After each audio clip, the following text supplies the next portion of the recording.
나는 대한민국 예비역병장이다. 안녕하십니까. 1980년대 모공시절 군대 이야기를 나누는 예비역병장입니다. 오늘도 저의 옛날 군대 이야기와 함께 추억여행 떠나시죠. 나의 일병시절 166번째 이야기. 11사단 대항군 훈련 7. 1차 공격과 2차 집결지 1. 1981년 12월 4일 금요일 공사시 정각. 기상과 함께 즉시 텐트를 철거하고 전장 정리를 시작했습니다. 군장을 결속하고 텐트 바닥에 깔았던 옥수수대를 원위치시키고 수경한 흔적들을 최대한 없앴습니다. 야전훈련에서 늘 강조하는 것이 전장 정리가 훈련의 성패를 좌우한다 였습니다. 흔적을 남긴다는 것은 전술적으로는 적에게 내 행적을 노출시키는 것이고 또 민간인들에게 피해를 끼치는 것이었기 때문에 지휘관들은 이 점에 많은 신경을 썼습니다. 아침 식사는 추진되어 왔습니다. 오늘 아침을 먹고 나면 앞으로 이틀 동안은 우리가 직접 야전 취사를 하면서 공격을 해야 하는 것입니다. 식사를 마치고 07시 이동을 시작했습니다. 우리는 집결지에서 곧바로 산자락을 넘어 그대로 산악행군으로 들어갔습니다. 행군을 시작하면서 우리보다 앞서가는 9중대와 10중대를 볼 수 있었습니다.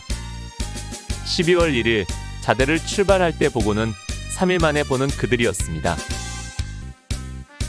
원대리 마을 뒷산에는 우리가 흔히 보지 못했던 하얀 나무들이 있었습니다. 누군가가 그 나무가 소련 시베리아에서 자라는 자작나무라고 알려주었습니다. 이 이국적인 나무는 아직 그리 크게 자라지는 않았지만 뒷산에 제법 넓게 심겨져 있었습니다. 우리는 그 자작나무 숲 사이의 난길을 따라 마을 뒷산을 올랐습니다. 행군로는 온통 산악이었습니다. 때로는 작은 소록길을 따라가다가 다시 산자락을 타고 넘기를 두어 차례 하고 나니 무마차가 다닐 만한 제법 큰 고갯길이 나타났습니다. 우리는 그 길을 따라 계속 걸었습니다. 날씨는 기온은 좀 올랐지만 눈발이 흩뿌리며 바람이 꽤 불어 행군하기는 더 어려웠습니다. 집결지 행동 기간 이틀 동안은 혹한 중에서도 맑은 날씨였는데 우리가 이동하려니 정반대의 날씨가 된 것입니다. 물이 부족했습니다. 여름철보다야 덜하지만 산악행군을 하려니 겨울이라도 땀이 나고 목도 말랐습니다.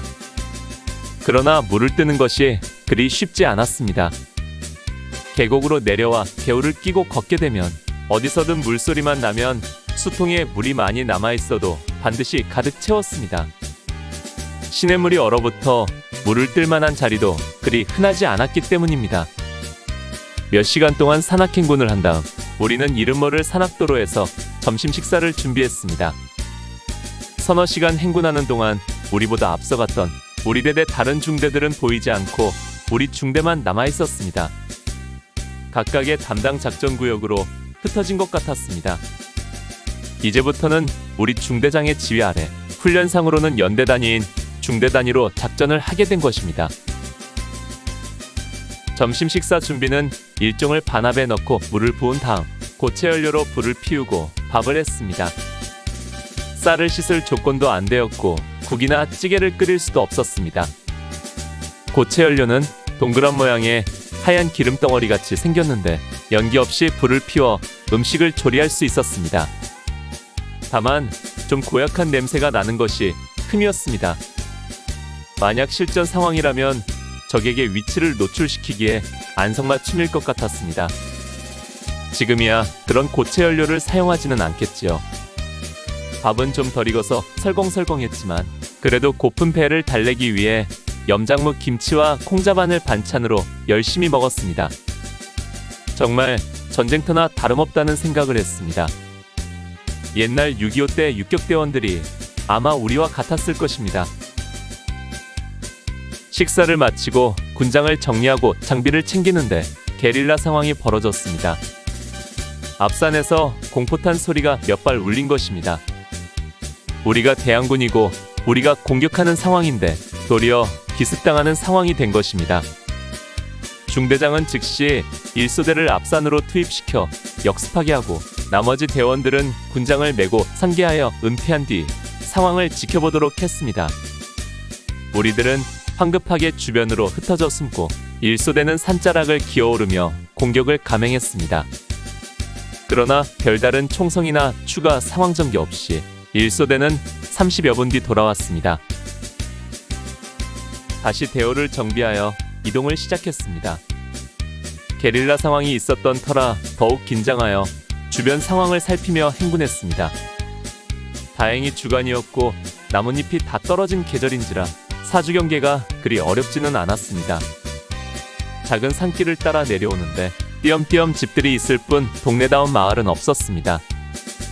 그래도 집집마다 소 외양간이 있고 한두 마리 이상의 소들이 꼭 있었습니다. 누군가가 말했습니다. 이곳이 옛날에는 화전을 일구고 살았던 곳이라 집들이 많지 않다고 하더군요.